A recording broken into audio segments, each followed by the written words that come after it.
Actually 50 ടേക്കൊക്കെ പോയിട്ടുണ്ടാവും. ഞങ്ങൾ ഒരു സാധനം വേണം എന്നുള്ളത് ഞങ്ങൾക്ക് എല്ലാവർക്കും അറിയാം. അത് കിട്ടുന്നവരെ എല്ലാവരും അതിനുവേണ്ടി വർക്ക് ചെയ്യാൻ തയ്യാറാണെന്നുള്ളതുകൊണ്ടാണ് ഇപ്പം കാണുന്ന ആ പെർഫോമൻസ് ഒക്കെ നമുക്ക് കിട്ടിയിട്ടുള്ളത്. അന്ന് മുതൽ ഇന്ന് വരെ ടോവിനോട് ഒരു കോൺസ്റ്റന്റ് സപ്പോർട്ട് ഈ സിനിമയുടെ ഭാഗമായിട്ടുണ്ട്. എനിക്കൊന്നും പട്ടികളെ പേടിയാണ്. അപ്പൊ എനിക്ക് ഭയങ്കര പേടിയാണ്. എനിക്ക് വലിയ താല്പര്യമില്ല. പറയാൻ പാടുണ്ടോ എന്താ ഞാൻ പാവല്ലോ നല്ല മനസ്സിലായി. റൈന സുട്ടൂന് ഉമ്മ വെക്കുന്നുണ്ട് 2 വട്ടം. ടേക്ക് കഴിഞ്ഞപ്പോൾ ഞാൻ നോക്കുമ്പോൾ റൈന ദൈവമേ ഞാൻ എന്താ നമുക്ക് മനസ്സിലാക്കാൻ സാധിക്കും ഇങ്ങനത്തെ പരിപാടികളിൽ ആനിമൽസിന്റെ ഇമോഷൻ ഏത് വരെ പോവാം എന്നുള്ളത്. ചലഞ്ച് ഉണ്ടായി കഴിഞ്ഞാൽ പാക്കപ്പ് പറയാ.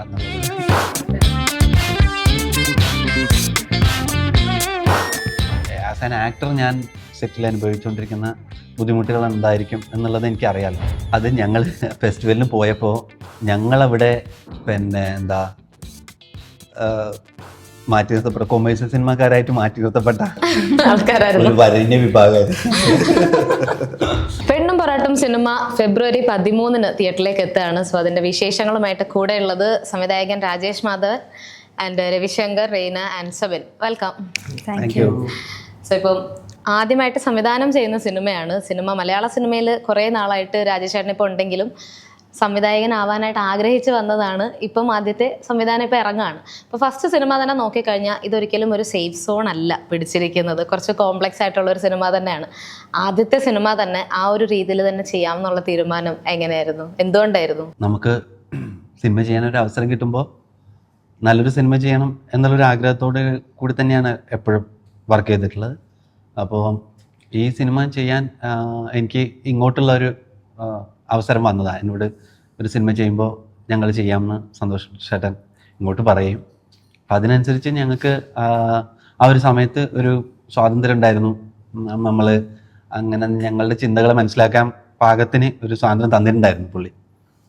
അപ്പോൾ ഇത് ഞങ്ങൾക്ക് ആഗ്രഹമുള്ളതുപോലെ തന്നെ ഒരു സിനിമ ചെയ്യാമെന്ന് ഞങ്ങൾ തീരുമാനിക്കുകയായിരുന്നു. അങ്ങനെ കുറച്ച് സേഫ് സോൺ അല്ല എന്നറിയാം, പക്ഷേ ഇത് ആൾക്കാർ സ്വീകരിക്കുന്നുള്ള ഞങ്ങളുടെ ഒരു പ്രതീക്ഷ ഉണ്ടായിരുന്നു അന്ന് മുതലേ. അങ്ങനെ തിരഞ്ഞെടുത്ത. ഇപ്പം രവിചേട്ടനിലേക്ക് വരികയാണെങ്കിൽ ഇതിന് മുൻപ് ഭീഷ്മപർവം വന്നു. അതൊരു കംപ്ലീറ്റ് കൊമേഴ്ഷ്യൽ ആസ്പെക്റ്റിലുള്ള ഒരു സിനിമ. ഇതിലേക്ക് വരുമ്പോഴും പുതുമുഖങ്ങളാണെങ്കിലും ഇതൊരു കംപ്ലീറ്റ് കൊമേഴ്ഷ്യൽ സിനിമ തന്നെയാണ്. ഈ ഒറ്റ ദിവസം നടക്കുന്ന കഥയെ ഇത്രയും പുതുമുഖങ്ങളും ഇത്രയും ഇപ്പൊ കുറെ മൃഗങ്ങളുണ്ട്, നമ്മുടെ സുട്ടു ഉൾപ്പെടെയുള്ള കുറെ മൃഗങ്ങളുണ്ട്, ഇവരെ എല്ലാവരെയും കൂടെ ഒരുമിച്ച് പ്ലേസ് ചെയ്ത് ഈ ഒരു ദിവസം നടക്കുന്ന കഥയിലേക്ക് ഇത് എങ്ങനെയായിരുന്നു കൊണ്ടുവന്നേ? അല്ല, ഒരു നാട്ടിൽ നടക്കുന്ന കാര്യങ്ങളാണ് നമ്മൾ പറയാൻ ആദ്യം ഉദ്ദേശിച്ചിരുന്നത്. കാരണം ഞങ്ങൾ ആദ്യം ഇത് ഒരു രാത്രിയിൽ നടക്കുന്നു, ഒരൊറ്റ രാത്രി. നമ്മുടെ ഐഡിയ ഉണ്ടായിരുന്നത് സൂര്യൻ ഉദിച്ച് അസ്തമിച്ച് ഉദിക്കുന്നത് വരെയുള്ള ഒരു സമയമായിരുന്നു നമ്മൾ ആദ്യം ചിന്തയിലുണ്ടായിരുന്നത്. പിന്നെയാണ് നമ്മൾ സൂര്യൻ ഉദിച്ച് അസ്തമിക്കുന്നതിന് മുമ്പ് വരെയുള്ള ഒരു ദിവസത്തെ ആ നാടിൻ്റെ ഏറ്റവും ഇൻറ്റൻസിറ്റിയിൽ കാണിക്കാൻ സാധിക്കുന്ന ഒരു ദിവസം ആ നാട്ടിൽ നടക്കുന്ന ചില സംഭവങ്ങൾ കാണിക്കുമ്പോഴാണ് ചിന്ത ഞങ്ങൾക്ക് ആദ്യം ഉണ്ടായിരുന്നു. അങ്ങനെയാണ് ഞങ്ങൾ ഒരു ദിവസത്തിനുള്ളിൽ കഥ പറഞ്ഞു തീർക്കാമെന്ന് ശ്രമിക്കുന്നത്. ഇതിൽ പുതുമുഖങ്ങൾ തന്നെയായിരുന്നു ആദ്യം എഴുത്തിലും?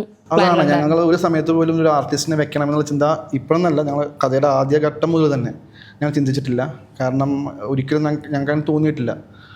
ആദ്യ ചെയ്യുകയാണെങ്കിൽ ഏറ്റവും പുതിയ ഫ്രഷ് ഫേസിനെ വെച്ച് ചെയ്യാൻ പറ്റുമ്പോൾ ചെയ്യുക എന്നുള്ളതായിരുന്നു ഞങ്ങളുടെ ആദ്യത്തെ തന്നെ തീരുമാനം. പക്ഷെ നടന്നില്ല, റെയ്ന വന്നുപോയി.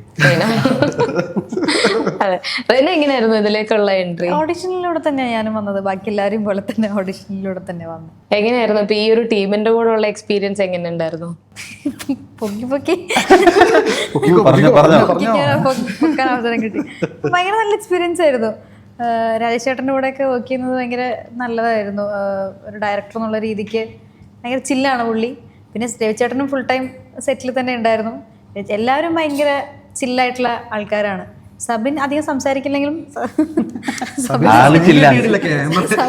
ക്യാമറയിലൂടെയാണ് ഭയങ്കര എല്ലാവരും ഭയങ്കര കൂടെ വർക്ക് ചെയ്തിട്ടുള്ള ആൾക്കാരല്ല. അവിടുത്തെ നാട്ടിൽ തന്നെയുള്ള ആൾക്കാരാണ്.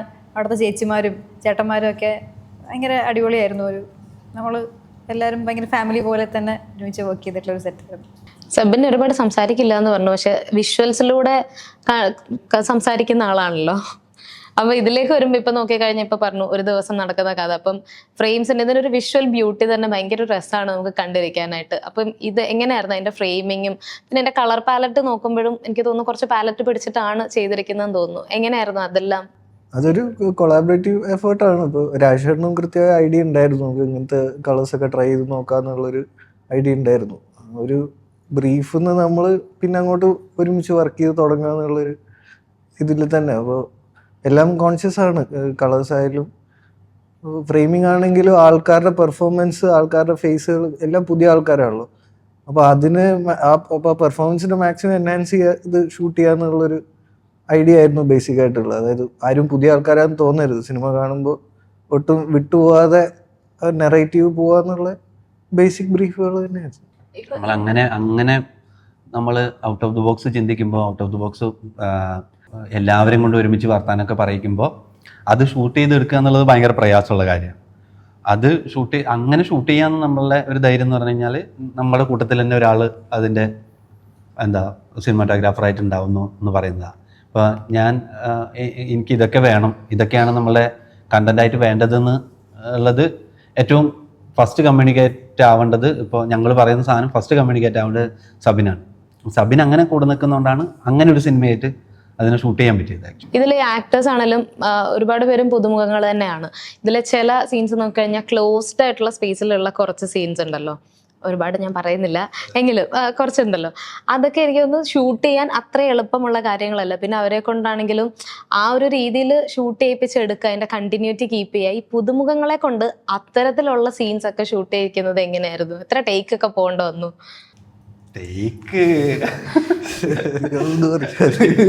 ടേക്കിന്റെ കാര്യമൊക്കെ പറയുമ്പോൾ ആക്ച്വലി 50 ടേക്കൊക്കെ പോയിട്ടുണ്ടാവും. ശരിക്കും ചില ഷോട്ടുകളൊക്കെ ഉണ്ടാവും, അതിൽ കൂടുതൽ ഉണ്ടാവും. ടേക്ക് നമ്പർ എഴുതാറില്ല, പിന്നെ അതുകൊണ്ട് ആ നമ്പർ അറിയാത്തതാണ് ആക്ച്വലി. ഇത് ഞങ്ങൾ ഒരു സാധനം വേണം എന്നുള്ളത് ഞങ്ങൾക്ക് എല്ലാവർക്കും അറിയാം. അത് കിട്ടുന്നവരെ എല്ലാവരും അതിനുവേണ്ടി വർക്ക് ചെയ്യാൻ തയ്യാറാണ് എന്നുള്ളതുകൊണ്ടാണ് ഇപ്പം കാണുന്ന ആ പെർഫോമൻസ് ഒക്കെ നമുക്ക് കിട്ടിയിട്ടുള്ളത്. ആക്ച്വലി ഒരു ഷോട്ട് കഴിഞ്ഞ് കഴിഞ്ഞാൽ പിന്നെ സെയിം ഡയലോഗ് റിപ്പീറ്റ് ചെയ്യാൻ പറ്റാത്ത ആക്ടേഴ്സ് ഒക്കെ ഉണ്ട് അതിൽ, നമ്മൾ മെയിനായിട്ടുള്ള ആക്ടേഴ്സൊക്കെ തന്നെ. അപ്പോൾ അവരിന്ന് ആ ഡയലോഗ് അവരെപ്പോഴെങ്കിലും പറയും. അതുവരെ ആ ക്യാമറയും പിടിച്ച് നിൽക്കണം എന്നുള്ളത് സബിൻ്റെ പണിയാണ്. ഇപ്പോൾ അതുപോലെ സുട്ടുവിനെ ഷൂട്ട് ചെയ്യുമ്പോൾ ഞങ്ങൾക്ക് സുട്ടു ഇങ്ങോട്ട് നോക്കിയിട്ട് ഇങ്ങനെ കാണിക്കണം. അത് എപ്പോൾ അവൻ ചെയ്യുമെന്ന് പറയാൻ പറ്റില്ല. ഞങ്ങൾ അതിനു വേണ്ടി വെയിറ്റ് ചെയ്യാം. അപ്പം ഞങ്ങളെല്ലാവരും എല്ലാവരും അപ്പുറത്തൊക്കെ ഇരുന്നിട്ട് മറ്റേ ചീവിടിൻ്റെ ശബ്ദമില്ല, ശബ്ദത്തിൽ ഇങ്ങനെ വെയിറ്റ് ചെയ്തിരിക്കും ഷോട്ടും വെച്ചിട്ട്. ക്ഷമയാണ് മെയിൻ. ഈ സുട്ടുവിന് സെപ്പറേറ്റ് ട്രെയിനിങ് ഒക്കെ ഉണ്ടായിരുന്നോ? പിന്നെ ചോദിച്ചതെന്ന് വെച്ച് കഴിഞ്ഞാൽ ആ ക്ലോസ്ഡ് സ്പേസിലുള്ള അത് ആക്ച്വലി ഞാനത് വേറെ കോൺസെപ്റ്റിലൊക്കെയാണ് ഷൂട്ട് ചെയ്യാൻ വിചാരിച്ചിരുന്നത്. ആ ഷോട്ട്, ആ സ്പെസിഫിക് ഷോട്ട് അത് സബിൻ്റെ ഷോട്ടാണ്. ആ ക്ലോസ്ഡ് സ്പേസിലെ ഒരു ലോങ് ഷോട്ട് കാണിക്കുന്നത് സബിന്റെ ആണത്. അതെ. ഇത് സുട്ടൂന് ഇപ്പൊ സെപ്പറേറ്റ് ട്രെയിനിങ് ഒക്കെ കൊടുത്തിരുന്നോ? സുട്ടുവിനെ ഞങ്ങള് 4 മാസം ആവുമ്പോ നമ്മള് കൂടെ കൂട്ടിയതാ. അപ്പൊ അവൻ വന്ന് ഞങ്ങൾ ആദ്യം കണ്ട ലവ് അറ്റ് ഫസ്റ്റ് സൈറ്റ് ആയിരുന്നു. കണ്ടപ്പോ തന്നെ അവൻ ചേട്ടാ ഞാൻ വന്നോളാം എന്ന് പറഞ്ഞതുപോലെ തോന്നി. അപ്പോൾ മുതൽ ഞങ്ങളുടെ കൂടെ ഉണ്ട്. പിന്നെ ഇവന് അതിൽ കുറച്ച് സ്പെഷ്യൽ സാധനങ്ങൾ, അവന് ചാട്ടം, പിന്നെ അവൻ്റെ യാത്ര, അതിൻ്റെയൊക്കെ കുറച്ച് സാധനങ്ങൾ അവനെ കൊണ്ട് ഇവിടുന്ന് കൊച്ചിയിൽ നിന്ന് തന്നെ, വൈക്കത്താണ് അവൻ്റെ വീട്, വൈക്കത്ത് പ്രാക്ടീസ് ഉണ്ടായിരുന്നു. അത് കഴിഞ്ഞിട്ട് ലൊക്കേഷനിൽ പോയപ്പോൾ ഒരു നാടനായ ഇവൻ ചെയ്യേണ്ട അതേ കാര്യം അവനെ കൊണ്ട് ലൊക്കേഷനിൽ പോയപ്പോൾ നായ അങ്ങ് കയറിപ്പോയി.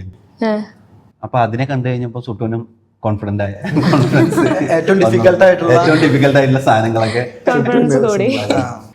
ഈ സുട്ടുവിന് ശബ്ദം കൊടുത്തിരിക്കുന്നതും നമ്മുടെ സ്വന്തം ടൊവിനോ ആണല്ലോ. എങ്ങനെയായിരുന്നു നമ്മളിത് ചിന്തിക്കില്ല, പലരും ചിന്തിക്കാത്ത ഒരു രീതിയാണ് ഇപ്പൊ മലയാളത്തിൽ അത്രയും ഇതായിട്ട് നിൽക്കുന്ന ഒരു ആക്ടറിനെ കൊണ്ട് ശബ്ദം കൊടുപ്പിക്കുക എന്നുള്ളത്. അത് നറേറ്റ് ചെയ്തിരിക്കുന്ന രീതി തന്നെ ഭയങ്കര ഒരു ഡിഫറെൻറ്റ് രീതിയിലാണ് ആ സുട്ടുവിൻ്റെ ഒരു നറേഷൻ പോകുന്നത്. നമ്മളിങ്ങനെ ചില കാര്യങ്ങൾ ഇങ്ങനെ ചിന്തിക്കുമ്പോൾ ഇങ്ങനെയൊക്കെ ഇവരുടെ പെർസ്പെക്റ്റീവിൽ ഇങ്ങനെയൊക്കെ വരാമല്ലേ എന്നൊക്കെ ചിന്തിക്കും. എന്തായിരുന്നു ടൊവിനോയിലേക്ക് എത്തിയതും ആൻഡ് സുട്ടുവിൻ്റെ ഡയലോഗ്സ് ഒക്കെ എഴുതിയതൊക്കെ എങ്ങനെയായിരുന്നു? ആദ്യ കാരണം ടൊവിനോടുള്ള ഒരു പ്രത്യേക കാര്യം, താല്പര്യം, ഇഷ്ടം ഒക്കെ ഉണ്ട്. ഞാൻ ഭയങ്കര ഫാനാണ് ടോവിനോട്. പിന്നെ ടോവിക്ക് ഒരു ഭയങ്കര നമുക്ക് ടച്ച് ചെയ്യുന്ന ഒരു വോയിസ് ഉള്ള ഒരാളാണ്. അപ്പം ടോവി ഇത് ചെയ്യണമെന്ന് ഞങ്ങളുടെ ആഗ്രഹമായിരുന്നു. ഞങ്ങൾ സംസാരിച്ച് തുടങ്ങിയപ്പോൾ മുതൽ ഇത് ടോവിനോനെ കൊണ്ട് ചെയ്യിക്കാം എന്നുള്ള ആഗ്രഹം ഞങ്ങൾക്കുണ്ട്. പക്ഷേ അത് ഇപ്പോൾ ടോവിനോട് പോയിട്ട് ഇങ്ങനെ ഒരു വോയിസ് ആർട്ടിസ്റ്റായിട്ട് വരാൻ പറ്റുമോ എന്ന് ചോദിക്കാൻ ഉള്ള മടി ഉണ്ടായിരുന്നു ഞങ്ങൾക്ക്. ഞങ്ങൾ ഈ സിനിമ ഷൂട്ട് ചെയ്ത് പൂർത്തിയാക്കി ഫസ്റ്റ് കട്ടായപ്പോൾ നേരെ ടോവിനോട് അടുത്ത്, ആദ്യമായിട്ട് ടോവിനോയാണ് ഇതിൻ്റെ ഞങ്ങളുടെ പുറത്തുനിന്നുള്ള ഒരാൾ കാണുന്നത്.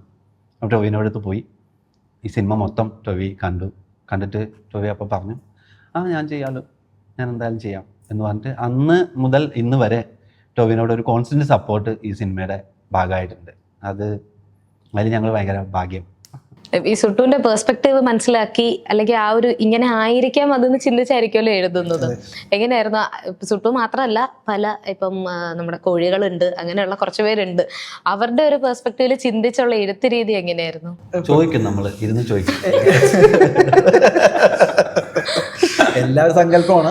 പക്ഷെ നമുക്ക് മൃഗങ്ങളായിട്ട് കുറച്ച് വളരെ കാലമായിട്ട് ഇഷ്ടവും അടുപ്പൊക്കെ ഉള്ളത് കാരണം പലപ്പോഴും ചിന്തിക്കാറുണ്ടല്ലോ നമ്മൾ, എന്തായിരിക്കും ഇവർ ചിന്തിക്കുന്നുണ്ടാവും തലയുടെ ഉള്ളതെന്ന്. ആ ഒരു ചിന്ത ഉണ്ടായിരിക്കണം. അവൻ്റെ സാഹചര്യങ്ങൾ നമുക്കറിയാം.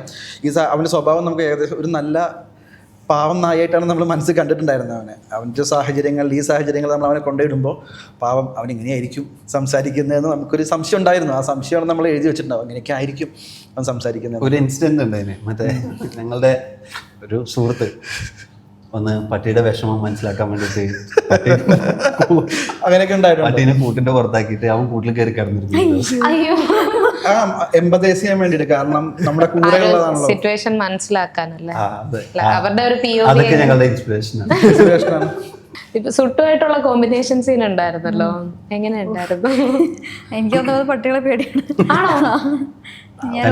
പക്ഷെ ഇല്ല, തോന്നിയില്ല സീൻ അത്ര ആക്ടർ. അപ്പൊ എനിക്ക് ഭയങ്കര പേടിയാണ്. എനിക്ക് വലിയ താല്പര്യമില്ല, ഇങ്ങനെ പറയാൻ പാടുണ്ടോന്ന് എനിക്കറിയില്ല. എനിക്ക് പേടിയാണ് എനിക്ക്. അപ്പോൾ പക്ഷെ അത് നല്ല പാവമായിരുന്നു. എനിക്കായിരുന്നു കുറച്ച് പേടിയൊക്കെ. പിന്നെ ഇത് സിനിമ കണ്ടാണല്ലോ, അപ്പോൾ ശരിക്കും അങ്ങോട്ടും ഇങ്ങോട്ടും ഒരു ഗിവ് ആൻഡ് ടേക്ക് ഉണ്ടെങ്കിൽ ആ സീൻ ചെയ്യാൻ പറ്റുള്ളൂ. ഞാൻ കുറച്ച് പേടിച്ചിട്ടൊക്കെയാണ് ചെയ്തത്. പക്ഷെ പിന്നെ അത് ഭയങ്കര പാവം പട്ടിയെന്ന് എനിക്ക് കുറച്ച് നേരം ഇടപഴയപ്പോൾ മനസ്സിലായി. എന്താ ഞാൻ പാവമല്ല എന്നല്ല മനസ്സിലായി. റൈന സുട്ടൂന് ഉമ്മ വയ്ക്കുന്നുണ്ട് 2 വട്ടം. ടേക്ക് കഴിഞ്ഞപ്പോൾ ഞാൻ നോക്കുമ്പോൾ റൈന, ദൈവമേ ഞാൻ എന്താ ആ മൊമെന്റിൽ വന്നതാണോ അതൊക്കെ? അല്ല, എനിക്ക് ചിന്തിക്കാനുള്ള സമയം എന്റെ അടുത്ത് അവിടെ നിന്ന് പറയാ, ഇത് നമുക്ക് ഇതൊരു മോണിറ്ററൊക്കെ എവിടെ എങ്ങാണ്ടായിരുന്നു തോന്നുന്നു. അവിടെ നിന്ന് മൈക്കിൽ കൂടെ അങ്ങനെ പറ ഇങ്ങനെ പറ ഉമ്മ പിന്നെ എന്തൊക്കെയോ ചെയ്തു. അന്ന് നമ്മള് ലൈറ്റൊക്കെ പോയിട്ട് 6 മണി കഴിഞ്ഞ് അപ്പൊ ആ ഷോട്ട് കിട്ടിയിരിക്കണം. അങ്ങനെ അല്ലേ ഈ സീനിലേക്ക് പിന്നെ ഒന്ന് പ്രിപ്പയർ ചെയ്യാനുള്ള ഒരു സമയമില്ല, എന്തൊക്കെയോ കാണിക്കുന്നത്. അങ്ങനെയാണ് ആ സീൻ ഷൂട്ട് ചെയ്തത്. സിനിമ കണ്ടു കഴിയുമ്പോൾ അവസാനത്തെ ആ സീൻ കാണുമ്പോൾ എല്ലാവർക്കും ഒരു സാറ്റിസ്ഫാക്ഷൻ കിട്ടുന്ന ഒരു സീനാണല്ലോ. ഭയങ്കര നല്ലായിരുന്നു. ഇപ്പൊ കഴിഞ്ഞ ദിവസം സുട്ടുവിന്റെ ഇൻസ്റ്റാഗ്രാം പേജിൽ കണ്ട ഒരു മീം ഉണ്ടായിരുന്നു, ഒരു ആക്ടർ ആവാൻ പറ്റില്ല but this man made me an actor എന്ന് പറഞ്ഞൊരു ഇത് കണ്ടിരുന്നു. ശരിക്കും സുട്ടു അറിയാണ്ട് മനസ്സിൽ എപ്പോഴെങ്കിലും വിചാരിച്ചിട്ടുണ്ടാവില്ല ഒരു സിനിമാ നടനായിരുന്നെങ്കിൽ എന്ന്? സിനിമാക്കാരുടെ കൂടെ ഒക്കെ നടക്കുമ്പോഴേ അറിയാതെ ഒരു ആഗ്രഹം മനസ്സിൽ തോന്നി. നിങ്ങൾ ആഗ്രഹം സാധിച്ചു കൊടുത്തായിട്ടൊക്കെ തോന്നുന്നില്ലേ ഇപ്പൊ? ഞങ്ങള് അവൻ എന്തും ചിന്തിച്ചിട്ടുണ്ടാവാൻ സാധ്യതയുണ്ട്. ആക്ച്വലി ഞാൻ ഭയങ്കര മറ്റേ സ്വീറ്റാണ് അവൻ. എന്ന് വെച്ച് കഴിഞ്ഞാൽ ഭയങ്കര അപൂർവമാണ് അങ്ങനെ ഒരാളെ കിട്ടുക എന്ന് പറയുന്നത്. അപ്പോൾ വന്ന ഉടനെ ഞാൻ പറഞ്ഞില്ല, ആദ്യത്തെ കാഴ്ചയിൽ തന്നെ നമ്മളടുത്ത് വന്നിട്ട് നമ്മളുമായിട്ട് അത്രയും സെറ്റായിരുന്നു. പിന്നെ അവന് നമ്മൾ ഈ ഷൂട്ട് ചെയ്യുമ്പോൾ അവന് ഈ ബഹളത്തിൻ്റെ ഇടയ്ക്കൊക്കെ നിൽക്കണം, ഈ ഷൂട്ടിൻ്റെയും ആൾക്കാരുടെ ഇടയിലൊക്കെ. നമുക്ക് വിഷമം തോന്നും. എന്ന് വെച്ച് കഴിഞ്ഞാൽ അവൻ ഇടയ്ക്ക് വയ്യ എന്നുള്ള പോലെ ആ ഫേസിൽ കാണാം നമുക്ക്, വയ്യേട്ടാ എന്ന് വന്നിട്ട് നമ്മളുടെ എല്ലാവരുടെ അടുത്തും മാറി വന്നിട്ട് നമ്മളുടെ അടുത്ത് വന്നിട്ട് നിൽക്കും. ഇനി കുറച്ച് കഴിഞ്ഞിട്ട് ടേക്ക് എടുത്താൽ മതി എന്ന് പറയുന്ന പോലെ. പിന്നെ ഒരു സമയം കഴിഞ്ഞതോടുകൂടി ആക്ഷൻ എന്താണെന്ന് മനസ്സിലാക്കുന്ന പാകത്തിലേക്ക് അവൻ എത്തുകയും അവന്റെ വർക്കിംഗ് ടൈം അവൻ തന്നെ തീരുമാനിക്കും. 2 മണിക്കൂർ ഷൂട്ട് ചെയ്ത് കഴിഞ്ഞ് കഴിഞ്ഞാൽ അവൻ കാരവാനിലേക്ക് പോകും. അവനൊരു AC ഉള്ള വണ്ടി, കാരവാൻ മോഡൽ ഒരു AC ഉള്ള വണ്ടി അവന് മാത്രമേ ഉണ്ടായിരുന്നുള്ളൂ ഇവിടെ. ലൊക്കേഷനിൽ അവൻ മാത്രമാണ് കോസ്റ്റ്ലി ആയിട്ടുള്ള ഒരാൾ. ഈ സുട്ടും അതുപോലെ തന്നെ ബാക്കിയുള്ള മൃഗങ്ങളുടെ ഒക്കെ ഷൂട്ട് ചെയ്യുന്നതുണ്ടല്ലോ, അത് ഇപ്പം ബാക്കിയുള്ള ആക്ടേഴ്സിനെ പോലെ പറഞ്ഞു കഴിഞ്ഞാൽ ഇന്ന രീതിയിൽ നിൽക്കുമെന്ന് പറഞ്ഞു കഴിഞ്ഞാൽ നിൽക്കില്ലല്ലോ. അപ്പൊ അതെങ്ങനെയായിരുന്നു ഷൂട്ട് ചെയ്തതൊക്കെ? ക്ഷമ. എല്ലാം ക്ഷമയാണ്. അല്ല, നമുക്ക് എന്താ വേണ്ടതെന്നൊരു ഐഡിയ ഉണ്ടല്ലോ. ഇപ്പോൾ ഇതിൽ ഇങ്ങനത്തെ ഒക്കെ റിയാക്ഷൻസ് എന്തെങ്കിലുമൊക്കെ കിട്ടണം എന്നുള്ളത്, അത് കിട്ടുന്നില്ലാത്തടത്തോളം നമ്മൾ അതിനെപ്പറ്റി നോക്കുന്നില്ല. കിട്ടുന്നവരെ ട്രൈ ചെയ്യാന്നുള്ളതാണ്. സബിൻ അതിന്റെ നടുവിലാണ് നിൽക്കുക. നിങ്ങളിപ്പോ മോണിറ്റർ ഉണ്ടാക്കി എടുത്തായിരിക്കും, സബിൻ ഇതിന്റെ നടുവിലാണ് ഉണ്ടാവുക. അപ്പോൾ സബിന്റെ പൊസിഷന് ഇവർ മാറി കൊടുക്കണം പൊസിഷന്. അപ്പോൾ ഷൂട്ട് ചെയ്യുന്നതിന്റെ ഇടയിലൊക്കെ മാറി നിർത്തിയിട്ട് അപ്പുറത്തേക്ക് നടന്നു പോകും. എന്നിട്ട് പിന്നെ ഇതിനെ കുറച്ചും കൂടി നല്ല ഫ്രെയിമിലേക്ക് കാണിക്കാൻ വേണ്ടിയിട്ട് അതിനെ അപ്പോൾ നിയന്ത്രിക്കും. അതൊക്കെ ഇവരൊക്കെ ആക്ച്വലി മനുഷ്യന്മാരെ ഡീൽ ചെയ്യുന്നതിനേക്കാളും നന്നായിട്ട് ഡീൽ ചെയ്യാൻ പറ്റുന്നുള്ള പോലെ ആയി ഇവരൊക്കെ ആയിട്ട് സെറ്റായിട്ട്. അത് ഒരു പശു ഉണ്ടായിരുന്നു, ആ പശു ഷോട്ട് കഴിഞ്ഞ് കഴിഞ്ഞാൽ അടുത്ത ടേക്കിന് വേണ്ടി വന്നിട്ട് നിൽക്കുമായിരുന്നു. ആണോ? അതൊക്കെ എങ്ങനെയാണ് കൃത്യമായിട്ട് വന്ന് നിൽക്കും. മേ ബി അവർക്ക് മനസ്സിലാവുന്നുണ്ടായിരിക്കും എന്താ കമ്മ്യൂണിക്കേറ്റ് ചെയ്യുന്നത്. അതെ, വീട്ടിലൊക്കെ അമ്മമാരൊക്കെ കണ്ടിട്ടില്ലേ ഇങ്ങോട്ട് വാന്ന് പറയുമ്പോഴത്തേക്ക് വരുമല്ലോ, പറഞ്ഞ് കേട്ട് കേട്ട് പഠിച്ചു. നമ്മുടെ ജിഷ്ണു എന്ന് പറഞ്ഞ നമ്മുടെ അസിസ്റ്റന്റ് ഡയറക്ടറാണ് ഈ മൃഗങ്ങളുടെ കാര്യങ്ങളൊക്കെ നോക്കിക്കൊണ്ടായിരുന്നത്. അപ്പം പിന്നെ ഒരാടുണ്ടായിരുന്നു, ഒരു പ്രത്യേകതര ആടാണ്. അപ്പോൾ അത് ഇവനെ പിന്നെ കാണാതിരുന്ന് കഴിഞ്ഞാൽ കരയും. എന്നുവെച്ചാൽ നമ്മൾ സിങ് സൗണ്ട് ആയതുകൊണ്ട് ഇവൻ അവിടുന്ന് മാറി നിന്ന് കഴിഞ്ഞാൽ ഈ ആട് കരയും. അവസാനം അവൻ പോയിരുന്നിട്ട് ആടിന്റെ അടുത്ത് ഇരിക്കണം ഒരു ഏഴിയുടെ പണി ഷോട്ട് കഴിയുമ്പോൾ. പിന്നെ ഒരു പശു, ഇവനാണ് ആനിമൽസിനെ മുഴുവൻ കൈകാര്യം ചെയ്തുകൊണ്ടിരുന്നത്. അപ്പോൾ ഒരു പശു അറിയാതെ അവൻ്റെ കാലിൽ ചവിട്ടി, അതിലവന് ഭയങ്കരമായിട്ട് വേദനിച്ചു. അവൻ നന്നായിട്ടൊന്ന് വേദനിച്ചു. അതിനുശേഷം പശുവിന് ഭയങ്കര ബേജാറായി, സൈലന്റ് ആയിരുന്നു. പശു സൈലന്റ് ആയി. കാരണം കുറേ ദിവസം അവനെ കൈകാര്യം ചെയ്ത അവൻ ഡൗൺ ആയി. അവൻ മാറിയപ്പോൾ പശു അതിന് മുമ്പിൽ തന്നെ ഇരുന്നിട്ട് കാണാം, അത് ചവിട്ടി, കാലിന് ചവിട്ടി. അപ്പോൾ അവൻ നല്ല പെയിൻ ഉണ്ടായിരുന്നു, കണ്ണൊക്കെ നിറഞ്ഞ്. അപ്പോൾ അവിടെ ഇരുന്നിട്ട് എല്ലാവരും ആൾക്കാരൊക്കെ കൂടി കുറച്ച് നേരം. എന്നിട്ട് അവനെ എടുത്തുകൊണ്ട് പോകുന്നതൊക്കെ പശുവിൻ്റെ മുമ്പിൽ നിന്നാണ്. അത് കണ്ടു കഴിഞ്ഞതിന് ശേഷം പശു കുറച്ച് ഡൗൺ ആയി. അയ്യോ, അവർക്ക് ഇത്ര ഇമോഷണൽ ആണല്ലേ അവരൊക്കെ. നമുക്ക് മനസ്സിലാക്കാൻ സാധിക്കും ഇങ്ങനത്തെ പരിപാടികളിൽ ആനിമൽസിന്റെ ഇമോഷൻ ഏത് വരെ പോവാം എന്നൊക്കെയുള്ളത്. ഇത് സിങ് സൗണ്ട് ആയിരുന്നല്ലേ? സിങ് സൗണ്ട് ആയിരുന്നു. ആ ഒരു സ്ഥലത്ത് എങ്ങനെയായിരുന്നു ഇപ്പൊ സിങ് സൗണ്ട് ചെയ്യുന്നതിന്റെ ഒരു ചലഞ്ച് ഒക്കെ ഉണ്ടാവില്ലേ? ചലഞ്ച് ഉണ്ടായി കഴിഞ്ഞാൽ പാക്കപ്പ് പറയാ എന്നുള്ളത്. എന്നിട്ട് പിന്നെ ഷൂട്ട് ചെയ്യും. ആക്ച്വലി പിന്നെ സിങ് സൗണ്ട് കൊണ്ട് മാത്രം നടക്കുന്ന ഒരു സിനിമയാണിത്. അപ്പോൾ ഇതിലെ ആക്ടേഴ്സിനെയൊക്കെ നമുക്ക് റീക്രിയേറ്റ് ചെയ്യാൻ പറ്റില്ല, അവരുടെ ഒരു പെർഫോമൻസ് അപ്പോൾ കെട്ടിക്കഴിഞ്ഞത് റീക്രിയേറ്റ് ചെയ്യാൻ പാടാണ്. അപ്പോൾ എനിക്ക് ഇപ്പോൾ ട്രെയിൻഡ് ആയിട്ടുള്ള ആക്ടേഴ്സിനെ മാത്രം അങ്ങനെ വർക്ക് ചെയ്യാം, ബാക്കി ആരും അങ്ങനെ ട്രെയിൻഡ് ആയിട്ടുള്ള ആക്ടേഴ്സ് അല്ല. അപ്പോൾ ഇവർ ഒരു സമയത്ത് തരുന്ന പെർഫോമൻസ് അത് നമ്മൾ ക്യാപ്ചർ ചെയ്യാന്നുള്ളതേ ഉള്ളൂ, അതിന് പിന്നെ കാത്തു വയ്ക്കാൻ പറ്റില്ല അതിന്. അപ്പോൾ അത് സിങ് സൗണ്ട് ഉണ്ടായതുകൊണ്ട് മാത്രം പോസിബിൾ ആയിട്ടുള്ളൊരു സിനിമയാണ്. അല്ലെങ്കിൽ ഇത്രയും പുതിയ ആൾക്കാരെ വെച്ചിട്ട് നമുക്ക് സിനിമ ചെയ്യുക ഭയങ്കര ബുദ്ധിമുട്ടായിരിക്കും. ഇത് ഈ പാലക്കാടൻ രീതിയിലും കൂടെ ആണല്ലോ ചെയ്തിട്ടുള്ളത്. അപ്പോൾ ആ ഒരു സ്ഥലത്ത് പ്ലേസ് ചെയ്യാനുള്ളൊരു കാരണം എന്തായിരുന്നു? പാലക്കാട് ഇത് ആദ്യം ഞങ്ങൾ ആലോചിച്ച് തുടങ്ങിയത് കാസർഗോഡ്. കാസർഗോഡൻ സിനിമയൊക്കെ വരുന്നതിനൊക്കെ ഏറെക്കുറെ അല്ലേ രാജേഷ്, തുടക്ക സമയത്താണ് കാസർഗോഡ് ചെയ്യാമെന്ന് വിചാരിച്ചിരുന്നത്. അപ്പോൾ അതിനുശേഷം ഒരുപാട് കാസർഗോഡ് സിനിമകൾ വന്നു. രാജേഷ് ഒരുപാട് കാസർഗോഡ് സിനിമയിൽ ഭാഗമായി. അപ്പോൾ ഞങ്ങൾക്ക് പാലക്കാട് ഇഷ്ടമാണ്, പാലക്കാടൻ ഭാഷ ഇഷ്ടമാണ്, അവിടുത്തെ ആൾക്കാർ ഇഷ്ടമാണ്, കൊല്ലംകോട് ഏരിയ. അപ്പോൾ ഞങ്ങൾ അങ്ങനെ ഒരു രസകരമായ സ്ഥലത്തേക്ക് ഞങ്ങൾ കഥ ഡിമാൻഡ് ചെയ്യുന്നൊരു ജോഗ്രഫി അവിടെയുണ്ട്. അപ്പോൾ അങ്ങോട്ട് മാറ്റാമെന്നുള്ള തീരുമാനം അങ്ങനെ എടുത്തതാണ്. ഭാഷ ഞങ്ങൾക്ക് ഭയങ്കര ഇഷ്ടമാണ് ഭാഷ. ഈ പാലക്കാടൻ സ്ലാങ് അഡാപ്റ്റ് ചെയ്യാൻ പറ്റുന്നുണ്ടായിരുന്നു? അല്ല, ഞാൻ എന്റെ വീട് പാലക്കാട്, സ്ഥലം അവിടെ തന്നെ. ഇതൊക്കെ അഡാപ്റ്റ് ചെയ്ത ഭാഷ ഇപ്പോൾ ഇതാണ് അഡാപ്റ്റ് ചെയ്ത ഭാഷ. അല്ല, ഞാൻ സിനിമയിൽ ബാക്കിയുള്ളവരെ വെച്ച് നോക്കുമ്പോൾ കുറച്ച് അത്ര സ്ലാങ് പിടിച്ചിട്ടില്ലല്ലോ. എനിക്ക് പാലക്കാടാണ് എൻ്റെ വീട്, എനിക്ക് സംസാരിക്കാൻ പറ്റും.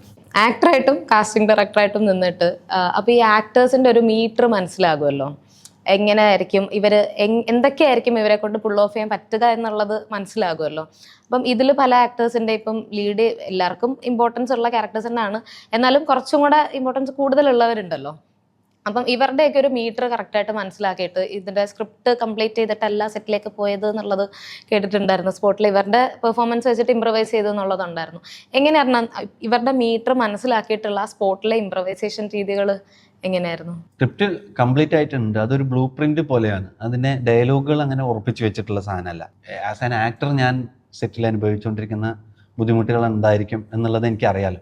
എന്ന് വെച്ചാൽ ഒരു ഫസ്റ്റ് ടൈം ക്യാമറേനെ ഫേസ് ചെയ്യുമ്പോൾ എന്തൊക്കെയായിരിക്കും ചിന്തയിലുണ്ടാവുന്നത്, അവിടെ പുതിയ കുറേ ആൾക്കാരെ കാണുമ്പോൾ നമുക്കുണ്ടാവുന്ന ബുദ്ധിമുട്ടുകൾ, അങ്ങനെയൊക്കെയുള്ള ആ പ്രോസസ്സിൽ അവരുടെ ആ തോട്ട് പ്രോസസ്സിലേക്ക് നമ്മളൊന്ന് ആദ്യം ഇടപെടും. അപ്പോൾ അവർക്കിതൊരു വേറൊരു സ്ഥലമല്ല എന്ന് തോന്നണം. ആദ്യം നമ്മളുടെ ഇതെല്ലാം നമ്മുടെ കൂട്ടത്തിലുള്ള ആൾക്കാരാണെന്ന് തോന്നണം. അങ്ങനെ ആയിക്കഴിഞ്ഞാൽ അവർക്ക് കുറച്ചും കൂടി ഒറിജിനലായിട്ട് പെർഫോം ചെയ്യാൻ പറ്റും. പിന്നെ അവർക്ക് നിങ്ങളാണ് ഇവിടെ ഏറ്റവും ഇമ്പോർട്ടൻ്റ് ആയിട്ടുള്ള ആൾക്കാർ, അപ്പോൾ നിങ്ങൾ ചെയ്യുന്നവരെ ഞങ്ങളിതെല്ലാം കാത്തിരിക്കാൻ ഒരുക്കമാണെന്ന് അവർക്ക് തോന്നിക്കഴിഞ്ഞ് കഴിഞ്ഞാൽ അവർ അതിന് വേണ്ടിയിട്ട് കഷ്ടപ്പെടാൻ റെഡിയാവും. അപ്പോൾ ആ പ്രോസസ്സിന് നമുക്ക് അവർക്ക് സമയം കൊടുത്താൽ മതി. ഒന്ന് അവരുടെ സ്വന്തം പരിപാടിയാണ് എന്ന് തോന്നിക്കഴിഞ്ഞ് കഴിഞ്ഞാൽ അവർ നമുക്ക് ആ ഔട്ട് തരാൻ ഒരുക്കായിരിക്കും. അത് പുതിയ ആൾക്കാരിൽ മെയിനായിട്ടും. ബാക്കി ഇപ്പം പിന്നെ റെയിനൊക്കെ അറിയാം. റെയിന എന്താ റെയിനൊക്കെ ഇപ്പോൾ അങ്ങനെ നമ്മൾ അതിലൊന്നും അങ്ങനെ വർക്കൊന്നും ചെയ്തിട്ടില്ല. റെയിന എന്താണോ അതിനെ കാണുന്നത് അതുപോലെ പെർഫോം ചെയ്യാനാണ് പറഞ്ഞിട്ടുള്ളത്. ചെറിയ ഈ ഡ്രാമ സെറ്റിംഗ് ഒക്കെ മാത്രമേ നമുക്ക് അതിലൊക്കെ നോക്കുള്ളൂ. പക്ഷെ ബാക്കിയുള്ള ആൾക്കാരുടെ കേസിൽ നമ്മൾ ഓരോ മൈന്യൂട്ടായിട്ട് മെല്ലെ മെല്ലെ ഇടപെട്ട് നോക്കും. പക്ഷെ അവർക്ക് ചിലപ്പോൾ ഇതായിരിക്കില്ല വർക്കാവുന്നത്, അപ്പോൾ അത് വേറെ രീതിയിൽ പറഞ്ഞു നോക്കും. അങ്ങനെ മെല്ലെ മെയിനായിട്ടുള്ള ആൾക്കാരെയൊക്കെ അങ്ങനെ മെല്ലെ വർക്ക് ചെയ്തെടുത്താണ്. ഓക്കെ. ഇതിന്റെ IFFK സ്ക്രീൻ ചെയ്ത് കഴിഞ്ഞപ്പോൾ തന്നെ പറഞ്ഞിരുന്നു, എന്താ പറയുക, നിങ്ങളുടെ ഒരു സ്ഥലം അതാണ് എന്നുള്ളത് പറഞ്ഞിട്ടുണ്ടായിരുന്നു. അവിടുന്ന് ഇങ്ങനെ ഗ്രോ ചെയ്ത് വന്ന കുറച്ച് പേരിൽ ഒരാളാണല്ലോ രാജേഷ് ചേട്ടനൊക്കെ. അപ്പം അവിടെ നിന്നുള്ളൊരു റെസ്പോൺസ് ഇപ്പം IFFK എനിക്ക് കാണാനായിട്ട് പറ്റി. കാണാൻ പറ്റാതെ പോയ കുറച്ച് പേരുണ്ട്, ഇവിടെ തന്നെ ഉണ്ട്. ഇപ്പം അന്ന് കാണാൻ പറ്റാതെ പോയ 3 സ്ക്രീനിങ് ഉണ്ടായിരുന്നു. ക്യൂ നിന്നും പറ്റിയില്ല. IFFKയുടെ ഒരു വൈബ് തന്നെ അറിയാം. നമ്മൾ ഈ ചില സിനിമകൾക്ക് ക്യൂ നിന്നിട്ട് കയറാൻ പറ്റാതിരുന്നിട്ടുള്ള 3 സ്ക്രീനിങ്ങിനും ക്യൂ നിന്നിട്ട് കയറാൻ പറ്റാതെ വന്നിട്ടുണ്ട്. ലാസ്റ്റ് എനിക്കൊന്ന് നൻപകലൊക്കെയാണ് ഞാൻ അങ്ങനെ ക്യൂ നിന്ന് അവസാനം തറയിലിരുന്നൊക്കെ കാണേണ്ടി വന്നു. ഇതിന് അങ്ങനത്തെ ഒരു വൈബായിരുന്നു കിട്ടിയിരുന്നത്. 3 സ്ക്രീനിങ്ങിനും ഒരേപോലെ തിരക്ക്. അപ്പം ഡെലിഗേറ്റ് ആയിട്ട് പോയിട്ട് അവിടെ ഗസ്റ്റ് ആയിട്ട് പോയപ്പം ഉള്ള ഒരു ഷിഫ്റ്റ് ഉണ്ടല്ലോ, ആ ഒരു ഫീൽ എങ്ങനെയായിരുന്നു? അപ്പോൾ എന്താ IFFK കഴിഞ്ഞിട്ട് നമ്മൾ കണ്ടിട്ടുണ്ടായിരുന്നു. അന്ന് എന്നെ കണ്ടത് വെച്ചിട്ട് മനസ്സിലാവാനായിരിക്കും ജ്യോതിഷൊക്കെ എൻ്റെ അവസ്ഥ എന്തായിരുന്നു എന്നുള്ളത്. ഞാൻ ഭയങ്കര അന്താളിച്ച് നിൽക്കുകയായിരുന്നു ശരിക്കും പറഞ്ഞു കഴിഞ്ഞാൽ. നമ്മൾ ആൾക്കാർ കുറച്ച് ഫണ്ണൊക്കെ ഉണ്ടാവും, ആൾക്കാരൊക്കെ അങ്ങനെയൊക്കെ എടുക്കുമായിരിക്കും എന്നൊക്കെ പ്രതീക്ഷിക്കുന്നുണ്ട് നമ്മൾ. പക്ഷേ ഈ റിസപ്ഷൻ ഭയങ്കര, നമ്മൾ സിനിമ കാണിച്ചുകൊണ്ടിരിക്കുമ്പോൾ പുറത്തേക്ക് നോക്കുമ്പോഴേക്ക് പോലീസൊക്കെ വന്നിട്ടുണ്ട്, ആൾക്കാരെയൊക്കെ ക്രൗഡ് മാനേജ് ഇപ്പൊ അടിയാവും എന്നുള്ളൊരു കണ്ടീഷനൊക്കെ ഉണ്ടാവുന്നു. അടിയുണ്ടായി, പുറത്ത് അടിയുണ്ടായിരുന്നു. ഓക്കെ. അത് അങ്ങനെ അതൊക്കെ നമ്മൾ വേറെ സിനിമകൾക്ക് നമ്മൾ പണ്ട് പോകുമ്പോൾ നമ്മൾ ആ അടിയുടെ കൂട്ടത്തിൽ ദൂരത്തു നിന്നൊക്കെ നോക്കി നിന്ന് മാറി നിന്ന് കണ്ടിരുന്ന ആൾക്കാരാണ്. അപ്പോൾ അത് നമ്മളുടെ സിനിമയ്ക്ക് ഉണ്ടാവുന്നു എന്ന് പറയുന്നത് എന്താ, അടി കൊള്ളുന്നവരുടെ കാര്യത്തിൽ വിഷമമുണ്ടെന്നുണ്ടെങ്കിലും നമുക്ക് ശരിക്കും ഭയങ്കര സന്തോഷമുണ്ട്. അങ്ങനെ ശരിക്കും ആ സ്പേസിൽ നമുക്ക് സിനിമ കാണിക്കാൻ പറ്റി. നമ്മുടെ IFFK ഓഡിയൻസ് അതിനെ ആക്സെപ്റ്റ് ചെയ്തു എന്ന് പറയുന്നത് ഞങ്ങളെല്ലാവരും സംബന്ധിച്ചിടത്തോളം ഭയങ്കര സ്വപ്ന സമാനമായിട്ടുള്ള കാര്യമാണ്. ഈ പലർക്കും ഒരു തെറ്റിദ്ധാരണയുണ്ട്, ഈ IFFK അല്ലെങ്കിൽ IFFIയിൽ വരുന്ന സിനിമകൾ ഫെസ്റ്റിവൽ മൂവീസ് ആയിരിക്കും എന്നുള്ളൊരു തെറ്റിദ്ധാരണ കൂടെ ഉണ്ട്. പക്ഷെ ഇത് ഞാൻ തന്നെ പറഞ്ഞു, ഇതൊരു ഫെസ്റ്റിവൽ സിനിമയായിട്ട് കാണാൻ പറ്റില്ല, ഒരു കംപ്ലീറ്റ് കൊമേഴ്ഷ്യൽ സിനിമ തന്നെയാണ്. അപ്പോൾ ഒരു ഫെസ്റ്റിവൽ സിനിമ ആയിരിക്കും എന്ന് പറയുന്ന, കാരണം ഫെസ്റ്റിവലിൽ സ്ക്രീൻ ചെയ്തതുകൊണ്ട് തന്നെ, അങ്ങനെയുള്ളവരോട് എന്തായിരിക്കും പറയുക?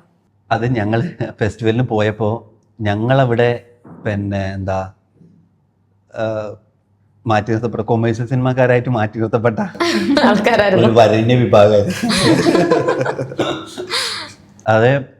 അതിപ്പോൾ കൊമേഴ്ഷ്യൽ സിനിമ ഇറങ്ങാൻ നിൽക്കുന്ന തിയേറ്ററിൽ ഇറങ്ങുകയാണെന്ന് പറഞ്ഞപ്പോൾ കുറച്ച് ആൾക്കാർ ചോദിച്ചു, ഇത് ഫെസ്റ്റിവലിനൊക്കെ ഉണ്ടായിരുന്നു സിനിമയല്ലേ എന്നും ചോദിച്ചു. ഇന്ന് രണ്ട് കോൺട്രഡിക്ടറി ആയിട്ടുള്ള 2 സാധനങ്ങളുടെ നടുവിൽ നിൽക്കുകയാണ് ഇപ്പോൾ നമ്മളിപ്പോൾ.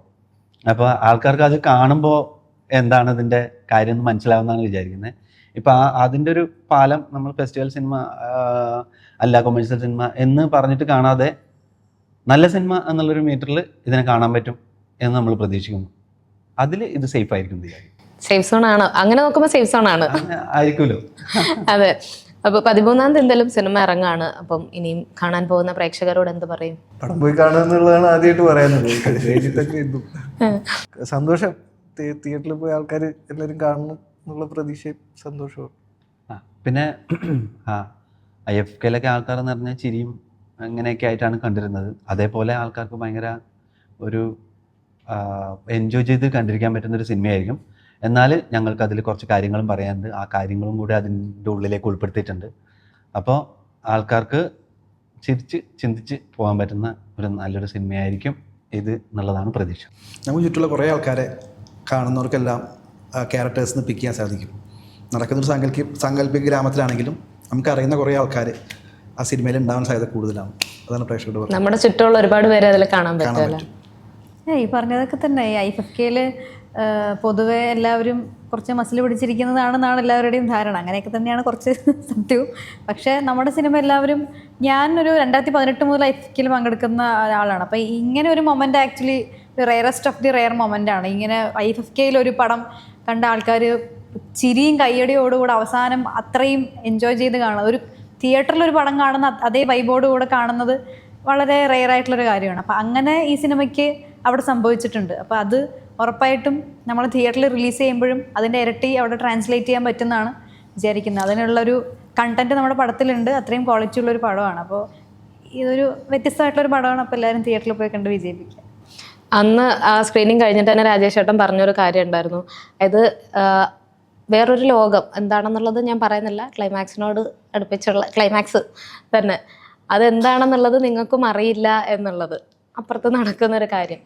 അതെന്താണെന്ന് അറിയാനുള്ളൊരു ക്യൂരിയോസിറ്റി നമുക്ക് എല്ലാവർക്കും ഉണ്ട്. അതിനെപ്പറ്റി ചിന്തിച്ചിരുന്നു, ഇതിൻ്റെ മേക്കേഴ്സ് എന്നുള്ള രീതിയിൽ എന്തായിരിക്കും അപ്പുറത്ത് എന്നുള്ളൊരു പെർസ്പെക്റ്റീവ് എപ്പോഴെങ്കിലും മനസ്സിൽ വന്നിട്ടുണ്ടോ? നമുക്കൊരു പ്രതീക്ഷ എന്നുള്ളതാണ് നമ്മളെ എല്ലാവരും നയിച്ചുകൊണ്ടിരിക്കുന്നത്. എപ്പോഴും ഹോപ്പാണല്ലോ. അപ്പോൾ അപ്പുറത്താണ് ആ ഹോപ്പ് നിൽക്കുന്നത് എന്ന് നമ്മൾ ഈ ഇങ്ങനൊരു സ്പേസ് ആണ് നമ്മൾ കാണിക്കുന്നത് എന്നുള്ളതുകൊണ്ട് അപ്പുറത്താണ് ഹോപ്പ് എന്നുള്ളത് പറയുന്നത്. ആക്ച്വലി ഇങ്ങനെ ഇപ്പോൾ അവിടെ ചാരുലത ബാക്കിയുണ്ട്, അവിടെ പിന്നെ അവിടെ പ്രതീക്ഷകൾ നഷ്ടപ്പെട്ടിട്ടുള്ളൊരു സ്ഥലമൊന്നുമല്ല. പക്ഷേ ഹോപ്പിനെ തേടിയുള്ളൊരു യാത്ര എന്നുള്ളത് തന്നെയാണ് ഉദ്ദേശിച്ചിട്ടുള്ളത്. അത് നമുക്ക് മറ്റേ നിങ്ങൾ നിന്നെടുത്ത് തന്നെ നിന്ന് ജയിക്കണം എന്ന് പറഞ്ഞിരുന്ന ആ പഴയ കോൺസെപ്റ്റിനോട് നമുക്കിപ്പോൾ ഗ്ലോബൽ മനുഷ്യന്മാരായി നിൽക്കുമ്പോൾ നമുക്ക് അതിനൊന്ന് മാറ്റി ചിന്തിക്കാനുള്ളൊരു സ്കോപ്പ് ഉണ്ട് എന്നാണ് നമ്മൾ പറയുന്നത്. സന്തോഷം തിരഞ്ഞു പോകാൻ മുമ്പിലേക്ക് കുറേ സ്ഥലമുണ്ടല്ലോ, ആ സ്ഥലമാണ് അപ്പുറത്ത് കിടക്കുന്നത്. അതെ. അപ്പോൾ എന്തായാലും ഒരുപാട് ഇനി സംസാരിക്കാനുണ്ട്. പക്ഷേ സിനിമ ആൾക്കാർ കാണട്ടെ, കണ്ടു തന്നെ അറിയണം. സംസാരിച്ച് മാത്രം നമ്മൾ പറഞ്ഞുവിടല്ലോ. അപ്പോൾ എന്തായാലും 13-ാം തീയതി തിയേറ്ററിൽ വരികയാണ്. എന്തായാലും വളരെ നല്ലൊരു ഹിറ്റാവും എന്നത് ഉറപ്പുണ്ട്. കണ്ട ഒരാൾ എന്ന രീതിയിൽ തന്നെ ഞാൻ പറയുകയാണ്, ഇത് എന്തായാലും അടിച്ചിരിക്കും. അപ്പോൾ എന്തായാലും ഓൾ ദി ബെസ്റ്റ്. സിനിമ വലിയൊരു വിജയമാവട്ടെ. സിനിമ ഇറങ്ങിയിട്ട് വീണ്ടും കാണാം. അപ്പോൾ thank you so much. Thank you.